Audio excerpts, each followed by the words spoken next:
The old guard WNBA is at it again. Players, old guard fans, old guard WNBA media continually trying to push the same false narrative with lies about Caitlin Clark fans, with lies about the things her fans do and say. We've seen this time and time again without consequence, Kathy Engelbert. In fact, not only is there not a consequence, it is the Fever fans that get investigated even when they don't do anything wrong, which of course is absolutely absurd. So here we are again. This one started with Chelsea Gray, who put out a screenshot of a nasty message she received. And look, it was a nasty message. It's got the N word, basically told her she sucked after the Indiana Fever game and called her the N word. But then she, I think, limited or closed replies when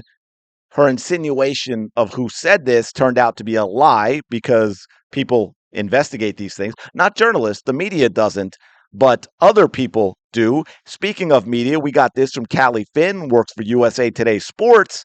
Chelsea Gray shares racial abuse she received following the Aces Sunday night loss to the Indiana Fever. This comes after Alyssa Thomas also spoke out about the issue. So we've got a couple of things going on here. But first, thank you so much for being here. Appreciate your support. Quick favor, if you're enjoying the content, make sure you like the video. It helps out tremendously. Subscribe if you haven't. Make sure you're still subscribed if you have. Comment down below about this video as well. All right, so let's dig into this. We've got a couple of things here that Callie said. If you read this message, what are you going to think? You're going to think a Caitlin Clark fan sent a racial message, racially charged, a slur, however you want to say it, to Chelsea Gray. Although I don't know why, because the Fever absolutely crushed the Aces. And so you've got two things here. And Callie Finn, here's the problem. Callie Finn did zero research, which makes her terrible at her job, or she didn't want to because she wants to further a narrative, even if it's false, which makes her terrible at her job. Because you read that first sentence, the assumption being that it must have been an Indiana Fever fan because, hey, it was after the Indiana Fever game. And then she ties it in, right? Draws that connection even closer by then mentioning the Alyssa Thomas situation, which we all know was connected to Caitlin Clark and the Indiana Fever after Alyssa Thomas physically assaulted Caitlin Clark on the court. So if you are looking at this, it is just, I mean, unless you're an intelligent Caitlin Clark fan, your natural assumption, what's going to get into your brain, even if you don't think too much about it, is, oh, those Caitlin Clark fans are at it again. We all know that they're racist anyway, so this makes perfect sense. And you're going to go on with your life. Maybe you're going to retweet it or whatever because you're part of that as well. But you see, Caitlin Clark fans did their research. Now, this guy nuked his account, probably a smart decision, but people got screenshots and all of that. And as it turns out, among other things, he's a Paige Beckers fan, and he's a bettor. So one thing we know for sure when it comes to sports nowadays is there are a lot of people involved that aren't actually sports fans. They're sports bettors.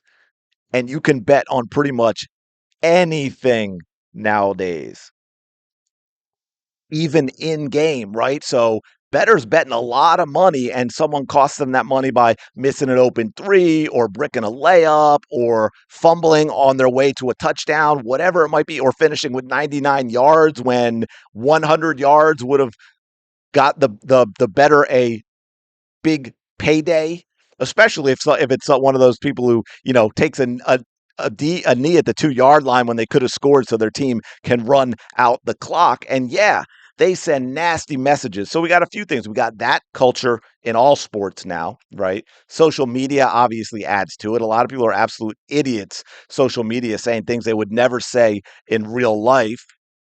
So then we've got the fact that this happens with NBA players 100x, but you don't hear about it because they don't have the same victim mentality, but also they're not chronically online and up in their fields the way WNBA players are. right? You don't have an NBA media that constantly wants to pound this narrative that one specific fan base is racist. But you do have that in the WNBA. So Callie here putting this out is it's disgusting. It really is what it is, and it's irresponsible as well because you're just creating a whole lot of nastiness, a lot of divisiveness. And let me say another thing while we're here, since this is a Paige Beckers fan, WNBA media.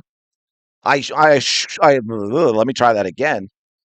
I was going to say I'm sure, then I was going to say I assume, and I kind of got stuck in the middle. But I'm guessing maybe that you're going to ask Paige Beckers about this. You're going to say, hey, Paige, maybe you should be speaking out about all of your racist fans. Maybe you should be denouncing all of your racist fans. How dare you stand by and do nothing when your fans are sending these kinds of racially charged messages to other players in the WNBA? There's no excuse for that. It is truly revolting. It is disgusting. And you need to be better by speaking out against these people all of the time, right? Am I doing this right? Isn't that how it works?